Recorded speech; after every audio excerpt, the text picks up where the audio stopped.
ان کی political approach اس political approach کو support کرتی ہے جو بانٹنے والی ہے،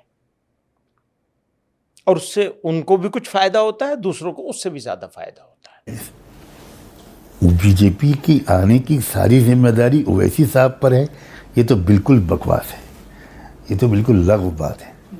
اس کے پیچھے آر ایس ایس کی 100 سال کی محنت ہے، اور اس کے پیچھے سو کالڈ سیکولر پارٹیز کا جو رویہ رہا ہے وہ ہے۔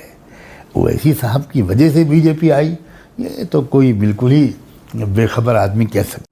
لیکن سر انہی کے پیچھے اتنی مسلمانوں کی بھیڑ بھی تو کھڑی ہوتی ہے، وہ خوش ہوتی ہے، وہ تالی مارتی ہے جب وہ کہتے ہیں 15 منٹ پولیس ہٹا لو۔ یہ تو پاگل لوگوں کا تو مجمع ہے، پبلک میں پاگل لوگ تو ہو ہی جاتے ہیں۔ جب ان کے بیان اتنے بھڑکاؤ ہوتے ہیں کہ ایک اور مسجد شہید، نامناسب بیان ہوتے ہیں، بالکل نامناسب، انبیریبل ہوتے ہیں۔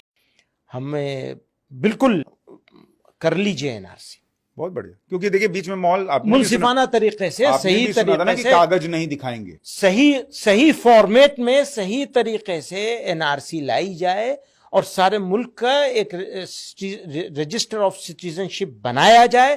بسم اللہ الرحمن الرحیم۔ آج کل مولانا محمود مدنی صاحب کا ایک ویڈیو کافی وائرل ہو رہا ہے، جس میں انہوں نے دو باتیں کہی ہیں۔ ایک تو اسد الدین اویسی کے خلاف کچھ بات کہی ہے، دوسرے جو بات کہی ہے وہ بہت زیادہ خطرناک ہے، وہ این آر سی کے بارے میں ہے۔ جبکہ پورے ہندوستان کا کوئی مسلمان اس بات کو ماننے کے لیے تیار نہیں ہے، قبول کرنے کے لیے تیار نہیں ہے کہ این آر سی ہونی چاہیے، بلکہ ہر مسلمان اس کے ویرودھ میں ہے کہ این آر سی نہیں ہونی چاہیے، کیونکہ این آر سی آئے گی تو بہت سارے نقصانات بھی ساتھ میں آئیں گے۔ دوسرے جو اسد الدین اویسی کے بارے میں جو باتیں کہی گئی ہیں وہ 100% جھوٹ ہیں، غلط ہے، اس کا حقیقت سے کوئی تعلق نہیں ہے۔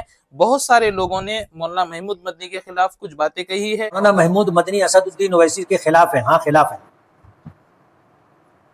مولانا محمود مدنی نے جو کچھ کہا اویسی صاحب کے متعلق برابر نہیں۔ آج کوئی ہم مسلمانوں کے لیے ہندوستان میں بولنے والا نہیں، مولانا محمود مدنی بھی نہیں بولتے جیسا اویسی صاحب بولتے ہیں۔ میرے ساتھ پڑھے ہوئے ہیں، بلکہ مجھ سے پیچھے تھے، لیکن جو حرکت انہوں نے کی ہے اور کر رہے ہیں مناسب نہیں۔ ان کی ہی نادانیوں کی وجہ سے جمعیت علماء 2 حصوں میں تقسیم ہوئی ہے، اور جمعیت علماء کا اپنا جو وزن تھا وہ ختم ہو گیا۔ اور بھی بہت ساری باتیں ہیں، میں بولنا نہیں چاہتا، آج دنیا بھر کے لوگ جواب دے رہے ہیں نا۔ میں صرف ایک بات کہنا چاہتا ہوں، حدیث پاک کے روشنی میں الصحبۃ مؤثرۃ، کہ صحبت اثر چھوڑتی ہے۔ جس شو میں انہوں نے یہ باتیں کہی ہے، اس شو کا جو اینکر تھا وہ نہایت ہی خبیث تھا، وہ دلال قسم کا تھا۔